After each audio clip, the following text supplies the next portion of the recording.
اور دوسرا واجب ہے وہ حلق یا قصر. اس کا بال چھوٹا چھوٹا ہے وہ حلق کرا لے گا، اور جس کا بال بڑا ہے انگلی کے ایک پوڑ کے برابر کٹ سکتا ہے تو قینچی سے بھی کاٹ سکتا ہے. بعض دفعہ اس میں غلطی ہوتی ہے، کچھ لوگ چند بال قینچی سے کاٹ دیتے ہیں، دو چار ادھر سے، دو چار ادھر سے، دو چار ادھر سے، اور کہتے ہیں کہ آپ کا عمرہ ہو گیا، آپ کا حلق ہو گیا. یہ صحیح نہیں ہے، اس سے بچنا چاہیے. عورتوں کا حلق اور قصر یہ ہے کہ بال کو انگلی پہ لپیٹ کے اور انگلی کے ایک پوڑ کے برابر چاروں طرف سے کاٹ دیں تو ان کا حلق یا ان کا قصر ہو جائے گا. اور اس طریقے سے 2 فرض اور 2 واجب جب ادا ہو جائیں گے تو عمرہ مکمل ہو جائے گا. آج میں نے یہ بتایا کہ حج کے اندر 3 فرائض ہیں اور 6 واجبات ہیں. پہلا فرض ہے احرام، دوسرا فرض ہے یہ وقوف عرفہ، اور تیسرا فرض ہے طواف زیارت. احرام کے بارے میں نے بتا دیا کہ 2 چیزیں ہیں، نیت، حج کی نیت کر کے تلبیہ پڑھ لیں. وقوف عرفہ کے بارے میں نے بتایا کہ اس کا وقت جو ہے وہ 9 ذی الحجہ کو زوال کے بعد سے شروع ہوتا ہے اور 10 ذی الحجہ کی صبح صادق سے پہلے تک رہتا ہے. اگر کوئی شخص رات میں بھی پہنچ جائے، 12 بجے، 1 بجے، 2 بجے رات میں بھی پہنچ جائے تو اس کا وقوف عرفہ ہو جائے گا اور حج کا یہ فرض ادا ہو جائے گا.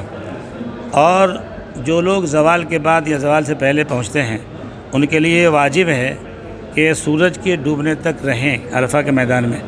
اگر سورج ڈوبنے سے پہلے نکل گئے تو ایک واجب چھوٹ جائے گا. اگر واپس نہیں آئے تو ان کو دم، یا اس کا وقت 10 ذی الحجہ کی صبح صادق کے بعد سے شروع ہوتا ہے اور 12 ذی الحجہ کے سورج ڈوبنے سے پہلے تک رہتا ہے واجبی طور پر. اس درمیان میں طواف زیارت کر لینا ہے. اگر سستی کی وجہ سے 12 ذی الحجہ کے سورج کے ڈوبنے کے بعد اگر طواف زیارت کیا تو دم واجب ہوگا. البتہ کسی عورت کو ماہواری آیا، حیض آئے اور اس مجبوری کی وجہ سے طواف میں تاخیر ہو تو جب وہ پاک ہو وہ نہا دھلا کر کے جا کر کے طواف کر لے تو اس پر دم واجب نہیں ہوگا. تو یہ 3 چیزیں فرض ہیں، ان میں سے کوئی بھی چھوٹ جائے تو حج ادا نہیں ہوگا. 6 چیزیں واجب ہیں. ایک ہے وقوف مزدلفہ. وقوف مزدلفہ کا وقت 10 ذی الحجہ کی صبح صادق سے شروع ہوتا ہے اور سورج کے نکلنے تک، اسی دن سورج کے نکلنے سے پہلے رہتا ہے. اگر صبح صادق سے پہلے کوئی مزدلفہ میں پہنچا اور پہلے ہی نکل آیا تو اس پر دم واجب ہو جائے گا. اور دوسری چیز ہے رمی جمرات.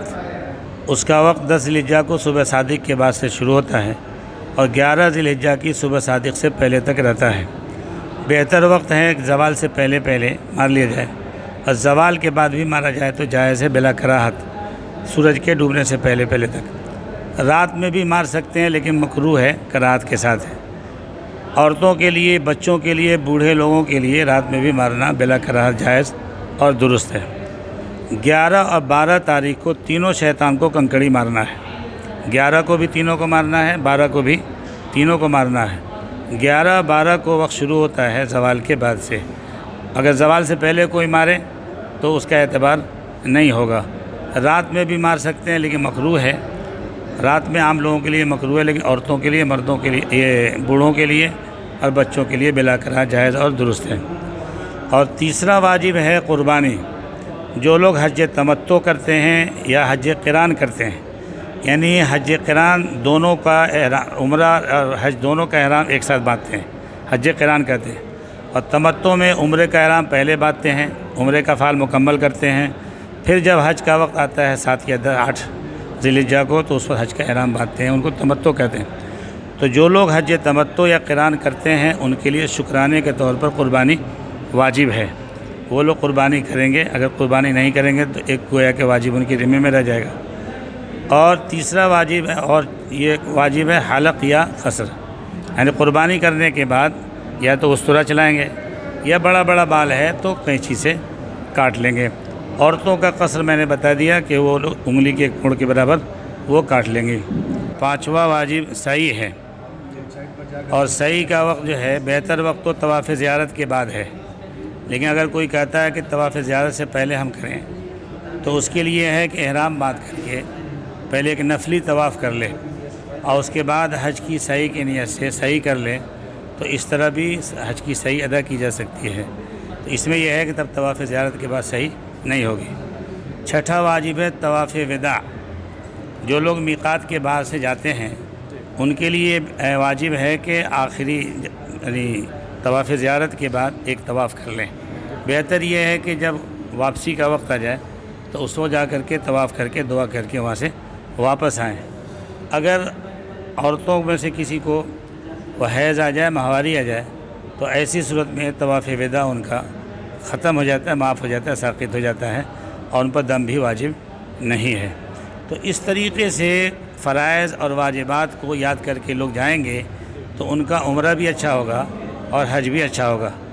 اس مبارک موقع پر میں آپ کے ٹی وی کے چینل سے کے توسط سے میں تمام عازمین، اس سال کے عازمین اور عازمات کو چند پیغامات دینا چاہتا ہوں۔ پہلی بات تو یہ ہے کہ اللہ نے ان کا انتخاب کیا ہے اس سال کے حج کے لیے۔ ان کا کوئی کمال نہیں ہے، ان کا کوئی دخل نہیں ہے، پیسے کی بنیاد پر کوئی نہیں جاتا۔ بہت سارے مالدار لوگ پیسہ رکھ کے دنیا سے چلے جاتے ہیں لیکن حج کی توفیق نہیں ہوتی ہے۔ تو اللہ نے ان کا انتخاب کیا ہے تو اس پر اللہ کا شکر ادا کریں 2 رکعت نماز پڑھ کر کے۔ جب اللہ کا شکر ادا کریں گے تو اور ان کو اللہ تعالیٰ دے گا۔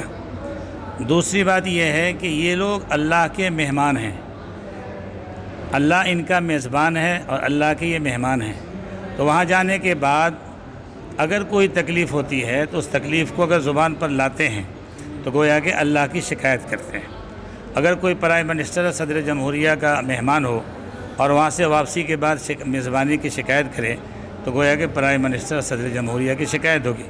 اللہ تمام بادشاہوں کا بادشاہ ہے، وہ ان کا میزبان بن رہا ہے، تو اس لیے اگر کوئی بات ہو تو زبان پر کسی طرح کی شکایت نہ لائیں بلکہ وہاں کی تعریف ہی کریں۔ ایسے وہاں کی حکومت جو انتظام کرتی اتنے لاکھ لوگوں کی، یہ غیبی مدد ہے، اللہ کی مدد نہ ہوتی تو کسی حکومت کی بس کی بات نہیں تھی۔ تیسرا پیغام یہ ہے کہ وہاں جانے کے بعد ایک بازار تو لگتا ہے حرم کے باہر اور ایک بازار لگتا ہے حرم کے اندر۔ حرم کے باہر جو بازار لگتا ہے وہ دنیاوی بازار ہے جو یہاں کرتے ہی رہتے ہیں۔ حرم کے اندر جو بازار لگتا ہے وہ اخروی بازار ہے، آخرت کی اس میں خرید و فروخت ہوتی ہے۔ تو اس لیے اپنا زیادہ سے زیادہ وقت حرم کے اندر لگائیں اور آخرت کی تیاری کریں۔ ایک بات اور یہ ہے کہ آدمی سے بہت ساری غلطیاں ہوئی ہیں زندگی میں، کوئی 60 سال 65 سال 70 سال کی عمر میں، کوئی 50 سال کوئی 25 سال، اس عمر میں بہت ساری غلطیاں ہوئی ہیں۔ اللہ تعالیٰ بہت سارے گناہوں کو معاف کرتا ہے، بہت معاف کرنے والا ہے، بڑا رحیم کریم ہے۔ یہ اچھا موقع ہے رو دھو کر کے، جیسے بچہ اپنے ماں سے رو کر کے اپنے مطالبات پورا کرا لیتا ہے، اس طریقے سے اللہ سے رو دھو کر کے اپنے گناہوں کی معافی مانگ لیں، اپنے لیے دعا کریں، اپنے خاندان کے لوگوں کے لیے اور جس علاقے میں رہتے ہیں اس کے لیے، اپنے صوبے کے لیے، پورے ملک کی شانتی کے لیے، امن کے لیے دعا کریں اور خوشحالی کے لیے دعا کریں اور ساری انسانیت کے لیے دعا کریں، دعاؤں کا اہتمام کریں۔ تو اس طریقے سے ان کو یہ پیغام ہماری طرف سے ہے، اور اس کے ساتھ ساتھ یہ بھی ہے کہ سیکھ کر کے جائیں، بغیر سیکھے ہوئے جائیں گے تو ایسے ہی واپس آئیں گے، کچھ ہاتھ لے کر کے نہیں آئیں گے، ہاتھ نہیں لگے گا۔ تو بغیر دنیا کا کوئی کام سیکھے ہوئے نہیں ہوتا، تو یہ اتنی بڑی عبادت بغیر سیکھے ہوئے کیسے ہو سکتی ہے؟ اس لیے وہ یہاں سے سیکھ کر کے جائیں، اور جب وہاں سے آویں تو وہاں کے پیغام کو لے کر کے آئیں، وہاں کی اچھائیوں کو لے کر کے آئیں اور لوگوں کو ایک پیغام دیں اور لوگوں میں ایک جذبہ پیدا کریں کہ وہ بھی آئندہ حج کے لیے حج کی تیاری کریں، اور جب دعا کریں گے، اللہ سے مانگیں گے، روئیں گے تو اللہ تعالیٰ ان کا بھی انتظام کر دے گا۔ آخر میں ایک دو سوال اور جو ہے میرے خیال سے آپ اس پہ روشنی ڈال دی جانی چاہیے کہ اسلام کے اندر حج کی کیا اہمیت ہے اور حج جو ہے کیسے لوگوں پہ فرض ہے؟ اسلام میں حج کی بہت اہمیت ہے، اور اسلام کے ارکان میں سے ایک اہم ترین رکن حج بھی ہے، اور اسلام کی بنیاد جن ارکان پر ہے ان میں سے ایک حج بھی ہے۔ حج کے بعد جب آدمی حج کرنے جاتا ہے تو گناہوں سے اس طرح پاک اور صاف ہو کر کے آتا ہے کہ جس طرح ماں کے پیٹ سے بچہ پیدا ہوا تھا۔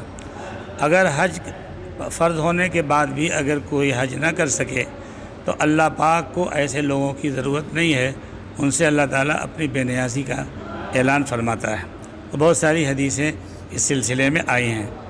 حج ایسے لوگوں پر فرض ہے جن کے پاس مکہ مکرمہ تک آنے جانے کی صلاحیت ہو، اور اس درمیان میں وہ ان کا جو نفقہ خرچہ ہے اور ان کی نابالغ اولاد کا، بیوی کا، یا اور جن لوگوں کا نفقہ ان پر فرض ہے، ان کے نفقے کے بقدر مال موجود ہو، اور اس کے علاوہ مکہ مکرمہ تک آنے جانے کی صلاحیت ہو، تو ان کے اوپر حج فرض ہے۔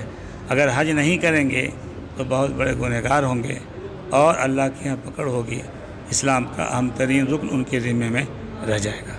بہت بہت شکریہ HTB نیوز سے تمام جانکاری ساجھا کرنے کے لیے مولانا صاحب۔ جزاکم اللہ، بہت بہت شکریہ، آپ نے مجھے موقع دیا کہ آپ کے چینلز کے توسط سے ہم پیغام جو ہے عازمین عازمات کو دے سکیں۔